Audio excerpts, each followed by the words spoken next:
sur Bassin Channel.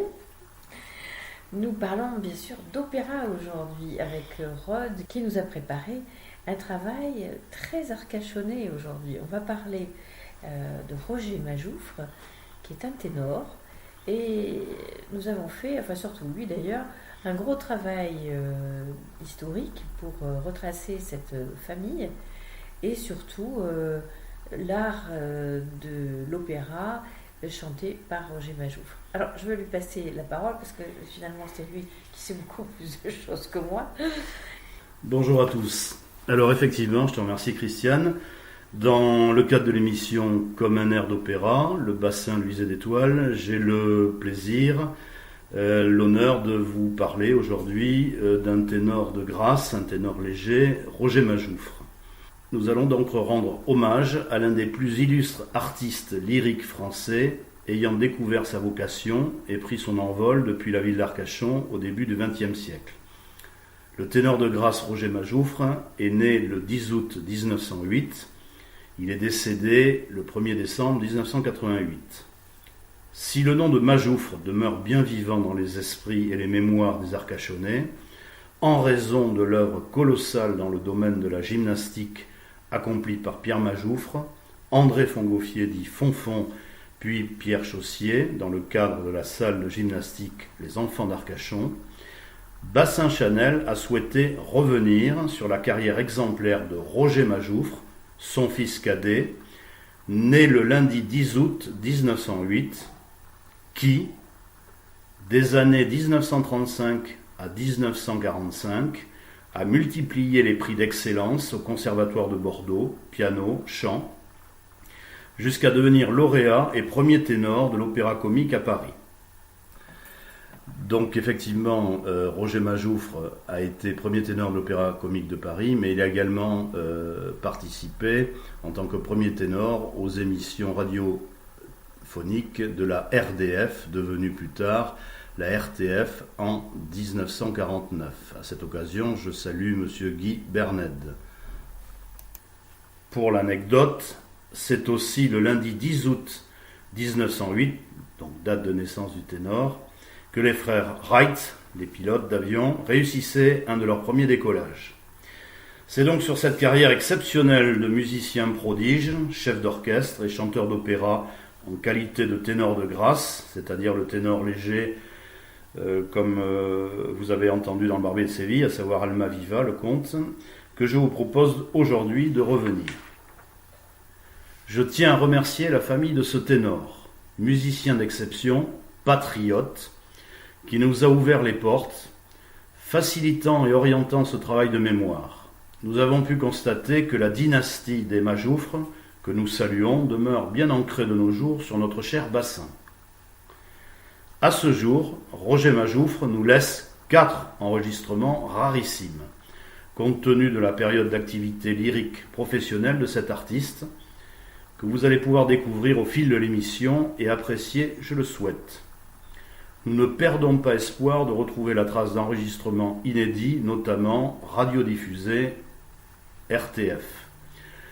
Précisons qu'il ne s'agira pas pour moi de vous lire une biographie complète, mais d'évoquer un parcours remarquable, avec sans doute des imprécisions et des coquilles, tout en respectant, malgré les informations recueillies, la vie privée de cet artiste.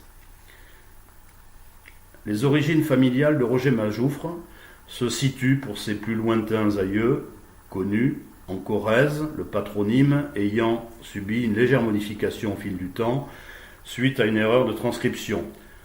Majoufre, Mayor, le premier, le principal, voilà une racine qui est une piste. La présence des Majoufres sur Arcachon se situe dès le XIXe siècle dans la villa chalet Toledo où ont travaillé les grands-parents du ténor. Anecdote étrange. Je viens de vous dire que les origines des Majoufres se situent à Arcachon à la fin du XIXe dans la villa chalet Toledo.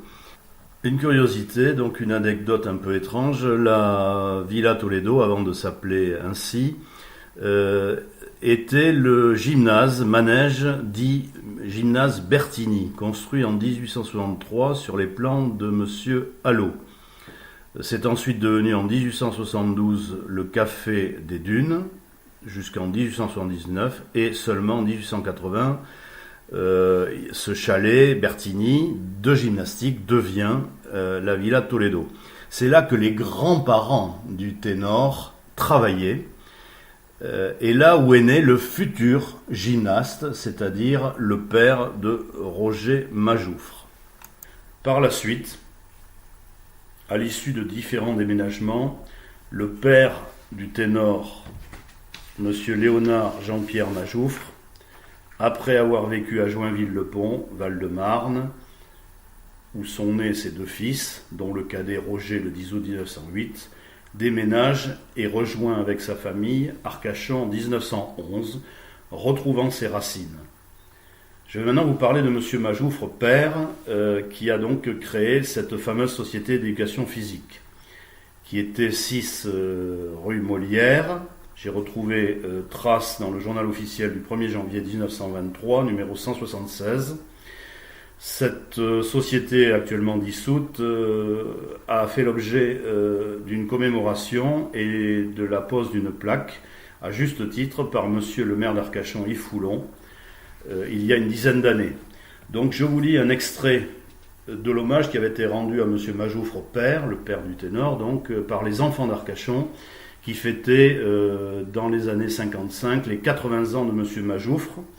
Il retraçait bien sûr la carrière de M. Majoufre, brillant gymnaste, incorporé en 1896 à Tarbes en raison de sa valeur et muté à l'école de Joinville, qu'on ne présente plus. Il est sorti major de Joinville et il est nommé en 1912 professeur aux écoles publiques d'Arcachon et professeur aux enfants d'Arcachon, où il succède à l'époque à M. Letellier. Mobilisé en 1914, blessé en 1915, 2 fois cité au corps d'armée, il reçoit la croix de guerre et la médaille militaire. Il est nommé sous-lieutenant en 1916. Libéré en 1919, ses services militaires sont couronnés par la Légion d'honneur. Il reprend sa place à Arcachon et se consacre à sa double tâche, les écoles publiques et la société Les Enfants d'Arcachon, etc., etc. Le jeune Roger, donc le cadet, verra ainsi son papa partir pour la guerre de 14-18 et grâce à la Providence revenir. Ce père dynamique, autoritaire, qui fera beaucoup pour la jeunesse arcachonnaise, décèlera sans doute très tôt chez son jeune fils de 10 ans, il est né en 1908, une prédisposition pour la musique et le solfège, supérieure à celle des agrès. Quoi qu'il en soit, Roger Majoufre sera consigné devant le clavier d'un piano dès son jeune âge et gratifié d'heures de solfège, certes préférables à des heures de colle, mais moins plaisantes que la cour de récréation et l'école buissonnière.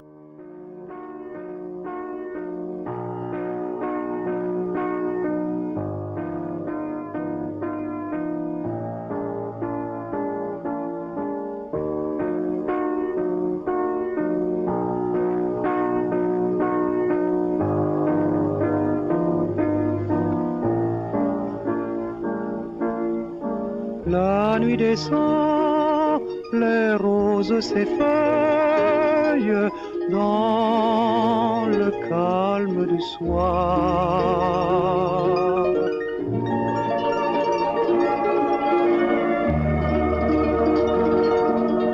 Un vent léger caresse les feuilles et me parle d'espoir.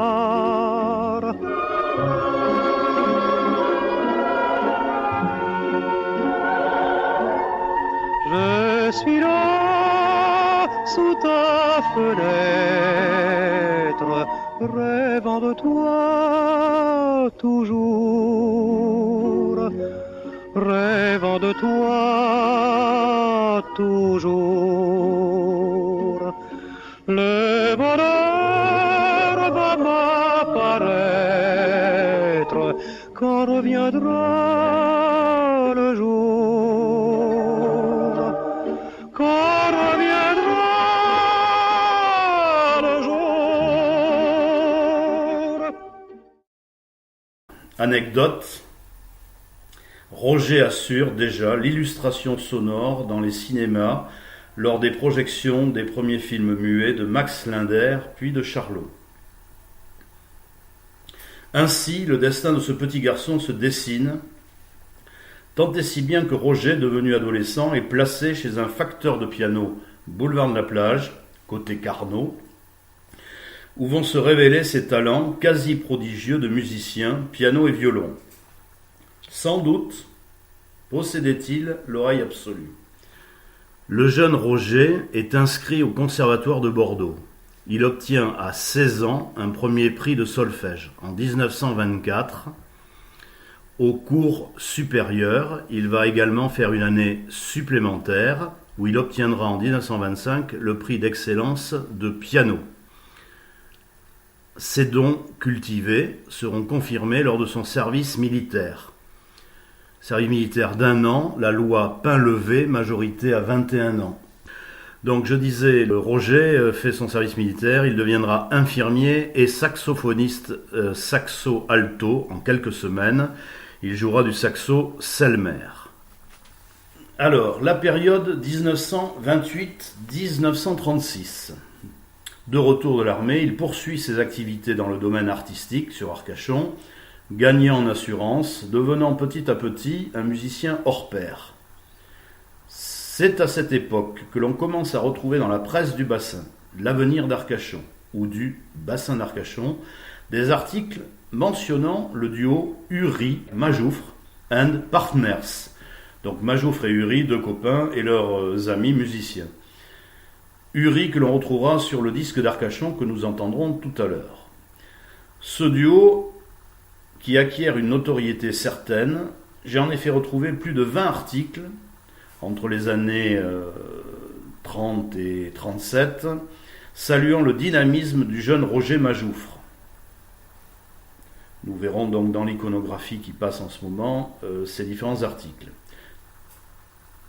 Roger est qualifié par les écoutiers de chef d'orchestre et le siège social de son orchestre, si l'on peut dire, se situe au Répéto. Les musiciens de cette formation de variété animent les beaux jours du Casino de la Plage, on verra ça sur le disque, et assurent de nombreuses prestations, galas de charité, fêtes, manifestations diverses et variées, courant le cachet, donnant déjà des leçons de piano, de violon et de solfège pour Roger. Précisons que Roger, béni des dieux, est ce que l'on appelle un joli garçon, bien mis avec un physique avantageux, à la Errol Flynn, celui de Robin des Bois.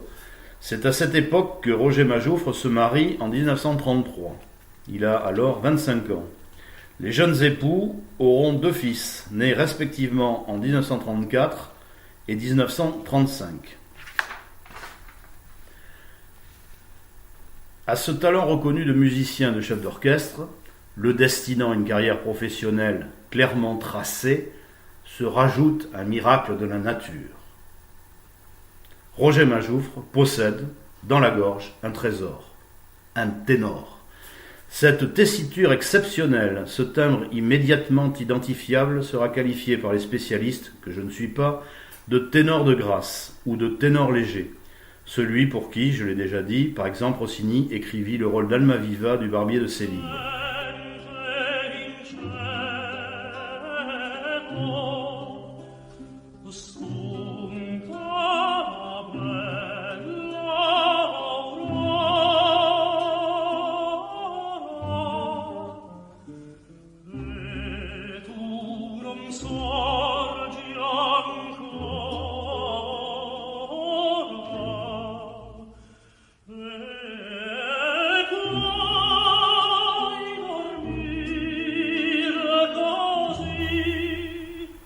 Il possède déjà un timbre magnifique, une émission vocale maîtrisée, un legato certain, une distinction naturelle dans le chant qui lui permettent déjà de foudroyer un auditoire arcachonnais, auditoire composé également de personnalités en villégiature dans la station, connaisseurs en la matière en raison de la venue de nombreux artistes lyriques sur le bassin, notamment au Casino Mauresque. C'est à cette époque que Roger Majoufre enregistre les 2 faces d'un disque dit 78 tours. J'ai acheté dans les années 95 je pense, les 2 derniers exemplaires de ce disque au sein des établissements Mouls, 6 boulevard de la plage à Arcachon. Vous voyez donc défiler la photo de ces disques sur l'écran en ce moment. Il s'agit donc d'un disque 78 tours. Sur la première face, vous pourrez lire Arcachon, Sepso, c'est-à-dire le studio d'enregistrement pour le Sud-Ouest, qui était situé au 33 de la place Gambetta à Bordeaux. Nous allons entendre dans un premier temps la face 1, appelée Tout Arcachon. Mention One Step. Il s'agissait de la chanson officielle de la foire d'Arcachon. Il est inscrit chanté par R. Majoufre. Il était accompagné, je pense, des compositeurs. Ces 2-là, je n'ai pas pu les retrouver. F. Florimel et Yo.Jarlin. Sur la phase 2, un air que l'on pourra dire comparable, qui s'appelle Ô bel Arcachon, que l'on entendra en suivant. Alors lui, par contre, est toujours chanté par Roger Majoufre. On retrouve son complice M. Uhry, U-H-R-Y, que j'ai retrouvé dans d'autres compositions musicales, des opérettes. Apparemment, Uhry était un compositeur. Il s'est sans doute éloigné de Roger Majoufre, mais si quelqu'un a des informations sur ce Michel ou Marcel Uhry, ce sera intéressant de nous les communiquer. Alors donc je reviens à cette phase 2, Ô bel Arcachon, vous entendrez cet air, et il a été également composé par J. Florina. Et il était accompagné, que connaissaient bien Majoufre et Uhry, l'orchestre du Casino de la plage d'Arcachon. Il est écrit, chanté et par R. Majoufre. Comme nous l'a dit Rod, nous allons donc écouter un morceau Tout Arcachon, la chanson officielle de la foire d'Arcachon par Roger Majoufre, puis en suivant Ô bel Arcachon.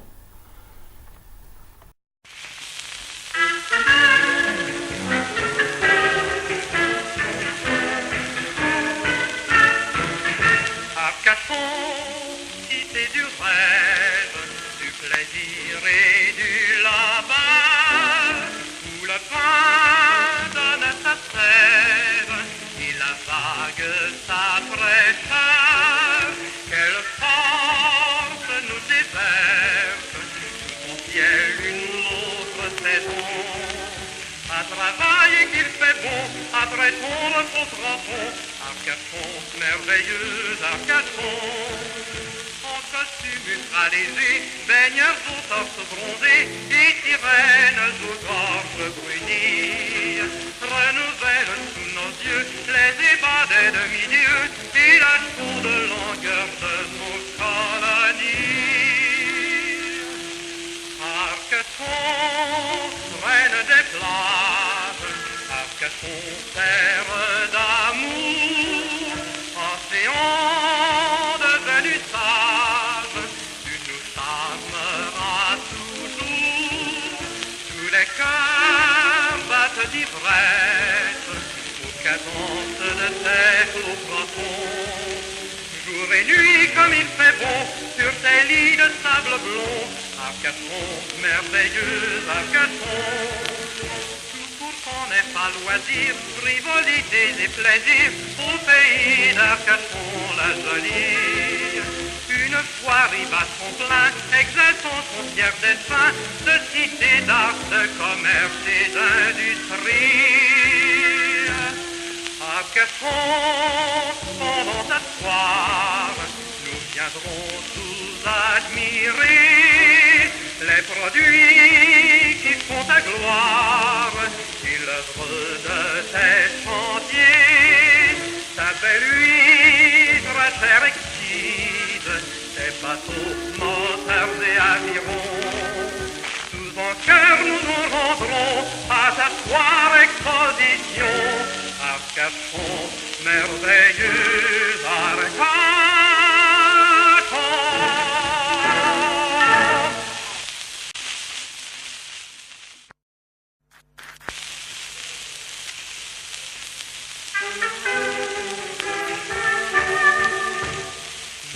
des amants terre d'amour. Dans tes fleurs ce ville doux rêve de s'adorer la nuit, le jour.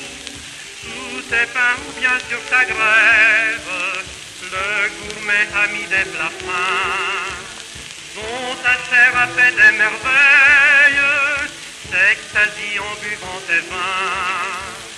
Devant tes huîtres sans pareil, et quand il a bien déjeuné, on entend joyeux fredonner.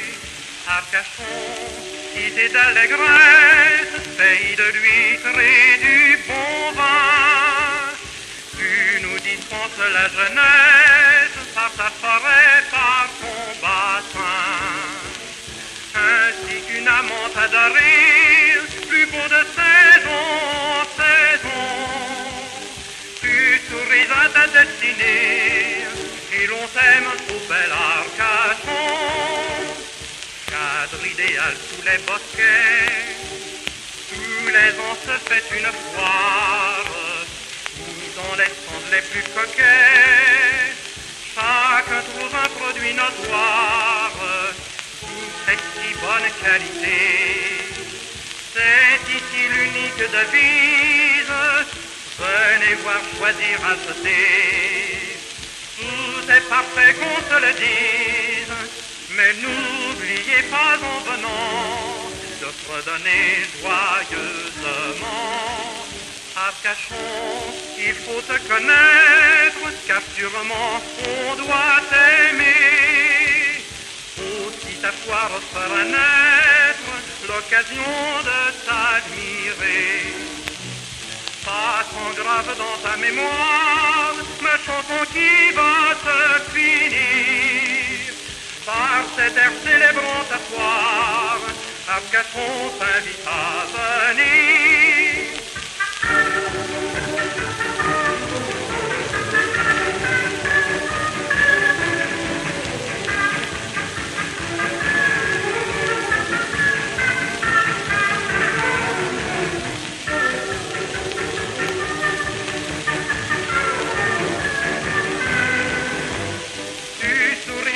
Destinée, et l'on t'aime au bel Arcachon.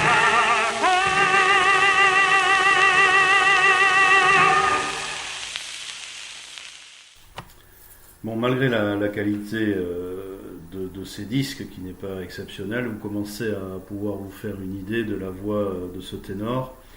Dès lors, le choix de carrière est vite fait.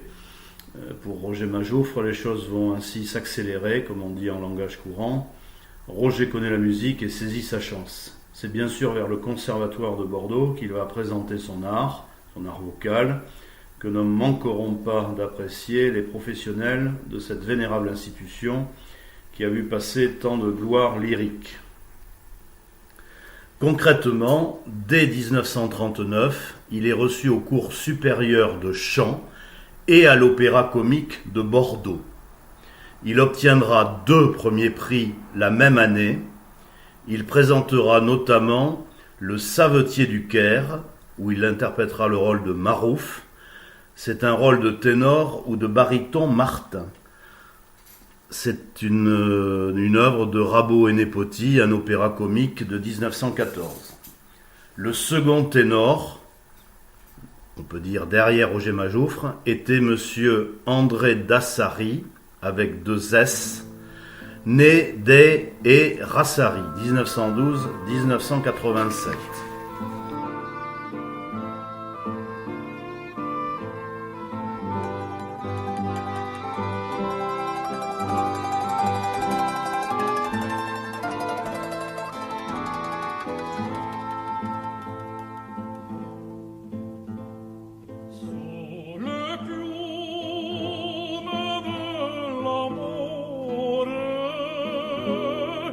Tu riposi amare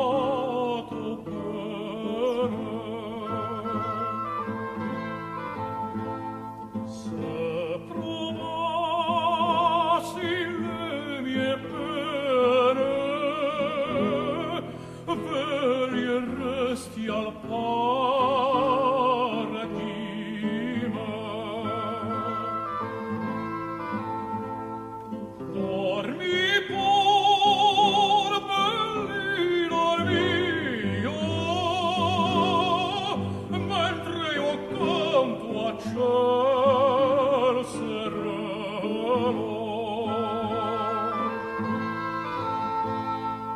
A sognar potessi almeno, e quanto spasimo per te.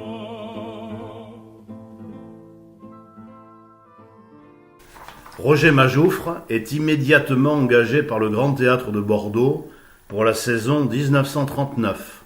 Saison interrompue comme d'habitude l'été. Il ira chanter à la saison dite estivale à Vichy en 1939. Il est là en famille. Comme tous les Français, c'est à ce moment-là qu'il apprendra la mobilisation générale, faisant immédiatement mouvement sur Bordeaux. Roger rejoint son régiment de retour de Tunisie pour monter au front et après quelques semaines incertaines début 1940, le régiment, comme beaucoup d'autres, est démobilisé. Anecdote, les mitrailleuses étaient fixées à dos de mule, aussi quand les Stuka allemands mitraillaient les colonnes, les pauvres bêtes encore en vie s'égayaient dans les champs. Infirmier brancardier, il n'aura pas beaucoup l'occasion de jouer du saxo, sauf peut-être pour sonner la retraite. Ainsi, démobilisé comme tant d'autres, il lui revient de faire vivre sa famille et tenter de poursuivre sa carrière débutante, côtoyant déjà les artistes confirmés des années 1930 et 40. Il revient avec une croix de guerre, s'il vous plaît. Les années 40, 41 jusqu'à 1945. Ils seront illustrés par différentes coupures de médias. Le déroulement de la carrière de Roger Majoufre durant ces années de guerre sera pour des raisons pratiques synthétisé et évoqué à travers quelques éléments de carrière que vous verrez sur l'écran, coupures de presse significatifs, illustrant et témoignant du début d'une très belle carrière. Ainsi, la famille Majoufre, son épouse et les deux petits-enfants, migrera au fil des contraintes de carrière sur différentes villes, parfois séparé du chef de famille, qui durant toutes ces années difficiles ne se ménagera pas, assurant jusqu'à plus de 300 représentations, prestations lyriques par an, matinées et soirées. Ad Augusta, per Angusta. Nous avons retrouvé dans les archives une prestation dans le Pré au Clair de 1941. 1940-41, donc le ténor travaillait à Bordeaux, au Grand Théâtre de Bordeaux, et ensuite est parti sur Marseille. En janvier 42, une petite précision, on retrouve Roger Majoufre dans Le Médecin malgré lui, un opéra comique de Barbier-Carré, d'après Molière, sur une musique de Gounod. 1941-1942. Donc vous voyez défiler toutes ces prestations dans les grands opéras du Sud. Le jeune ténor part vivre seul sur Marseille, d'où il va rayonner dans le sud de la France, notamment sur Toulouse, Aix, Lyon, etc. Partenaire d'interprètes chevronnés que vous pourrez lire dans les articles de presse, nous citerons Henriette Bonny. On a jasé un peu, mais Bonny soit qui mal y pense, car en fait, ces deux interprètes étaient fidèles à leur vrai partenaire, et l'histoire s'arrête là. Pour des raisons de commodité de déplacement, et dans l'intérêt de sa carrière, Roger Majoufre part s'installer seul sur Paris fin 42, début 43, poursuivant sa carrière. Il s'installe rue Jouffroy d'Abance, dans le 17e arrondissement, puis rue Cardinet, près de la gare Saint-Lazare, toujours dans le 17e, près de la gare Saint-Lazare, donc, où sa petite famille le rejoindra enfin, les enfants ayant bientôt une dizaine d'années. Roger Majoufre, très fier de ses costumes de scène, en prenait grand soin. Ses pièces uniques, brodées de fils d'or et d'argent, étaient protégées par un emballage de papier de soie noir, apte à en préserver l'éclat, le tout disposé dans des malles de transport. Ainsi, les costumes du barbier de Séville, ceux du comte Almaviva, y tenaient une bonne place. Le violet du comte, celui du soudard et le blanc immaculé du marié. Donc nous sommes en 1942. Une autre anecdote, chère à Christiane, la famille d'acteurs de Raymond Bussière, dit Bubu, habitait le même immeuble. les familles Majoufre et Bussière s'échangeant les tickets d'alimentation, souvent les tickets de tabac de Roger, que Roger échangeait contre de la nourriture pour les siens. C'est à cette époque que Roger Majoufre participe à la création de l'opérette Carnaval, enregistrant 2 faces d'un 78 tours des disques pâtés que nous allons entendre. Nous allons pouvoir enfin entendre écouter cette merveilleuse voix de ténor de Grasse, rarissime, véritable diamant, celle du premier ténor de France à cette époque, l'équivalent au niveau de la renommée d'un Roberto Alagna des années 95-2000, bien qu'Alagna possédait un ténor demi-caractère ou lyrique au même âge. Comparaison n'est pas raison. Une autre information concernant un spectacle qui a assuré le ténor Roger Majoufre en 1943, j'ai donc retrouvé une trace dans la revue Ciné Mondial d'une opérette qui s'appelle Don Philippe, qui se jouait au théâtre Pigalle. Bien, nous arrivons donc en 1944 et bientôt la Libération. Roger Majoufre se retrouve premier ténor à l'Opéra Comique de Paris et il est également nommé à la RDF, Radiodiffusion Française, qui salue donc le premier ténor. Donc maintenant, je vais vous parler de cette opérette. Il s'agit donc de l'opérette Carnaval, dont le texte est tiré d'un conte de Madame Rosa Holt. C'est une poétesse allemande, réfugiée politique, on dirait actuellement. C'est une poétesse allemande qui, dès les années 30-35, s'est exilée car elle était anti-parti nazi. Donc elle s'est réfugiée en France, cette poétesse, et elle a énormément produit.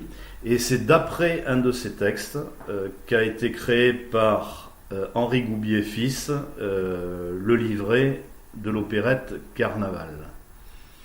Le texte étant de Jean Bru et donc la musique de Henri Goubier fils. Cette opérette qu'a créée Roger Majoufre à Paris a été jouée jusqu'en 1944, 227 jours, à la Gaîté Lyrique, dite Salle Favard, du 21 mars 42 au 3 mai 42, interruption, et reprise le 26 septembre 1942 jusqu'au 27 mars 1943, et ainsi de suite. Nous allons entendre les 2 faces. Je pense qu'il y a 2 autres faces à trouver. Écoute ma chanson sera le premier titre. Superbe chanson.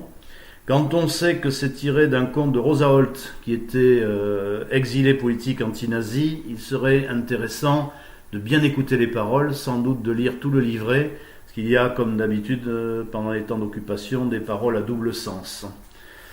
Disque pâté, 78 tours, PA 2102 de 1942, qui dure environ 3 minutes 30, que vous allez entendre présenté par Christiane. Roger Majouffe, le créateur, jouait donc le rôle de Franzio.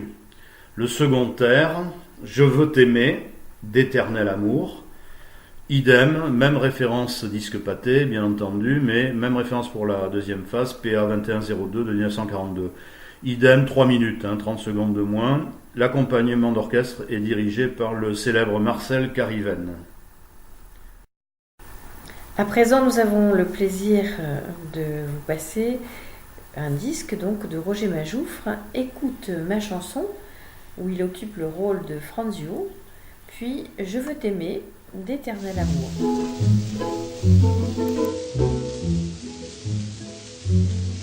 Écoute ma chanson, ma belle. C'est une complainte d'amour, ardente et douce tour à tour. Je la chante la nuit, le jour, avec une ferveur nouvelle.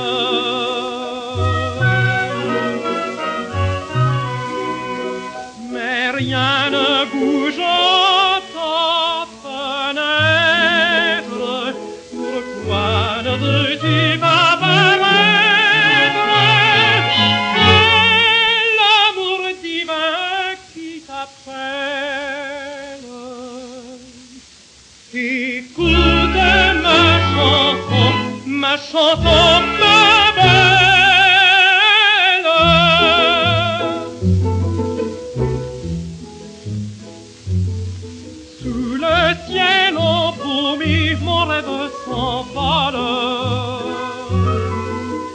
pour venir cueillir des fusil dont le parfum va me griser. Et ce soir je veux tout oser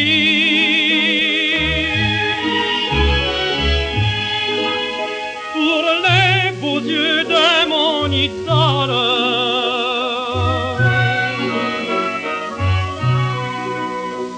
Avant que l'aurore apparaisse, ah viens, réponds à ma tendresse. C'est l'amour divin qui t'appelle. Écoute ma chanson belle.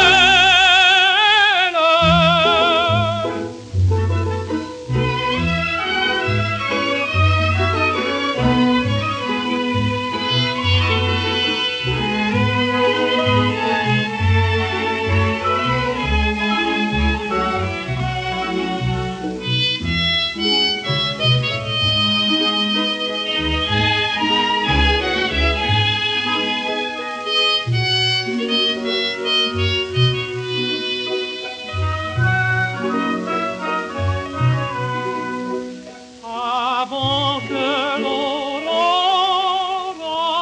apparaisse, ah viens, réponds à ma tendresse. C'est l'amour divin qui t'appelle. Écoute ma chanson belle.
Bien, après avoir écouté ces chansons, nous reprenons la carrière florissante de Roger Majoufre. Mais hélas, celle-ci, à la Libération, va connaître un tournant douloureux et définitif.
Alors que les portes de la gloire dans une France libre, libérée, s'ouvrent à lui, fatigué par ses incessantes tournées dans des conditions de transport précaires, sans doute aussi épuisé par l'acceptation de rôles parfois mal distribués pour une voix de ténor léger, l'organe vocal du ténor souffre et nécessite du repos. Comme beaucoup de chanteurs d'opéra, à un moment ou un autre de leur carrière, véritables athlètes de haut niveau, Roger connaît une sérieuse baisse de régime. Et sans rentrer dans l'aspect neuro-végétatif ou hormonal qui conditionne le chant, abordons quelques considérations basiques de mon niveau, c'est-à-dire l'appareil d'émission de la voix purement mécanique va, s'élevant de la colonne d'air arrivant du souffle des poumons en appui sur le diaphragme, vers la trachée, les cordes vocales, le larynx, l'épiglotte, puis vers le pharynx et enfin les cavités buccales et nasales qui constituent les résonateurs. On peut imaginer une pathologie classique de fatigue vocale, à savoir l'apparition de nodules sur les cordes vocales empêchant une correcte vibration et fermeture de celles-ci, voire des polypes ou une congestion, œdème. Mais le ténor ne fumait pas. Bref, sans doute soucieux de réparer vite ce souci, il va hélas consulter l'homme de l'art, recommandé par ses pairs. Les conséquences d'une intervention sur la gorge du ténor seront tragiques et mettront un terme définitif et immédiat à sa carrière. Roger Majoufre, désormais aphone, mettra plusieurs mois à rééduquer sa voix parlée. C'en était fini de sa voix de chanteur lyrique. Il ne pourra que, bien plus tard, fredonner un air, triste souvenir d'un glorieux rêve. Je ne peux m'empêcher de penser à ces générations de jeunes soprani des XVIIIe et XIXe siècles, sacrifiés, mutilés dans le vain espoir d'une carrière de castrat à la Farinelli, Carlo Brocchi, 1705-1782. Et me souvenir aussi de ce magnifique jeune ténor allemand, Fritz Wunderlich, fauché à 36 ans, 1930-1966, par une stupide chute dans un escalier dans le chalet d'amis à Heidelberg. Je vous recommande d'écouter ce ténor léger du reste, ténor de grâce. Cependant, Roger Majoufre ne se laisse pas abattre, et avec le courage et la force de caractère qui n'appartiennent qu'aux hommes d'honneur, il va reprendre sans se retourner son premier métier, celui de musicien prodige, de professeur de solfège, ajoutant d'autres instruments à sa panoplie d'hommes orchestre. La Providence, sous les traits de ses amis du Conservatoire de Bordeaux, Marcel Merkès et Paulette Merval, va frapper à sa porte. Il est sollicité pour adapter certains passages et autres arrangements sur la partition de Marcel Merkès préparant les Violettes impériales. Le directeur du théâtre Mogador à l'époque était Henri Varna.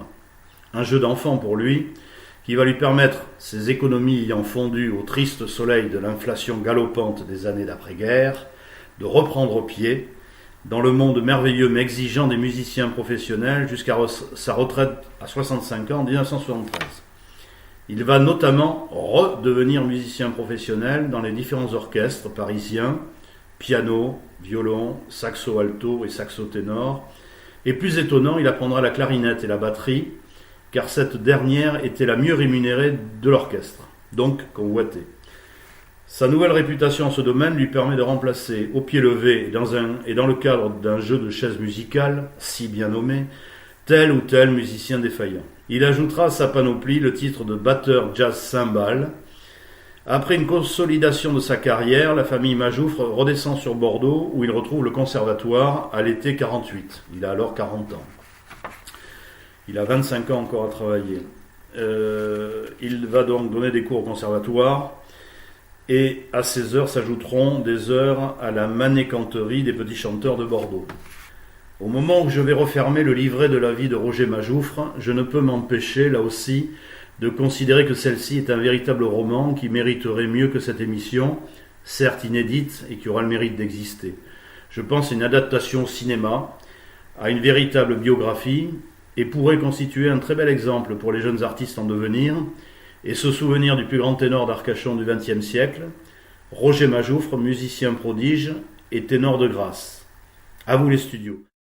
On va vous repasser donc Écoute ma chanson, et en toute fin, je rendrai un hommage, une dédicace à Rosa Holt, à ceux qui ont dit non avant tout le monde.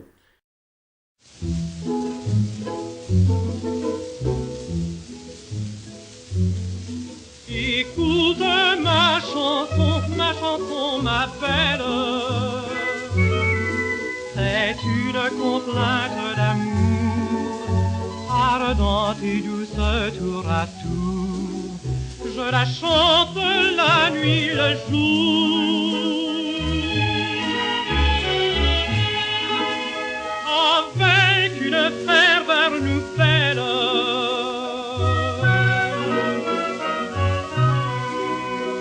Mais rien ne bouge à ta fenêtre. Pourquoi ne veux-tu pas paraître? C'est l'amour divin qui t'appelle. Écoute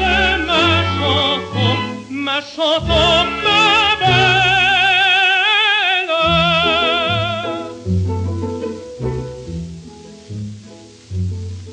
Sous le ciel embaumé, mon rêve s'envole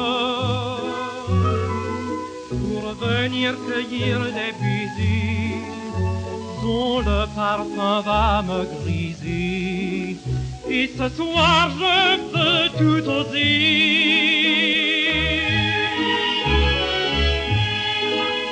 pour les beaux yeux de mon idole.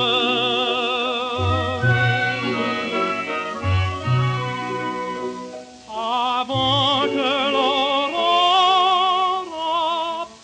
apparaisse, ah viens, réponds à ma tendresse.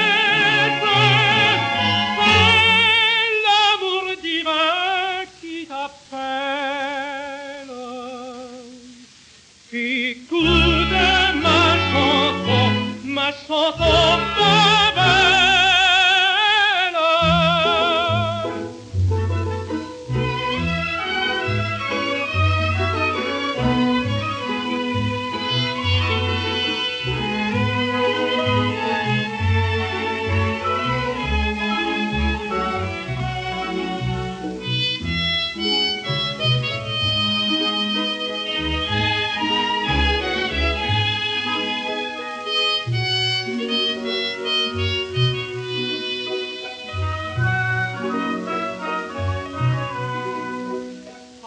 Avant que l'aurore apparaisse, ah viens, réponds à ma tendresse. C'est l'amour divin qui t'appelle.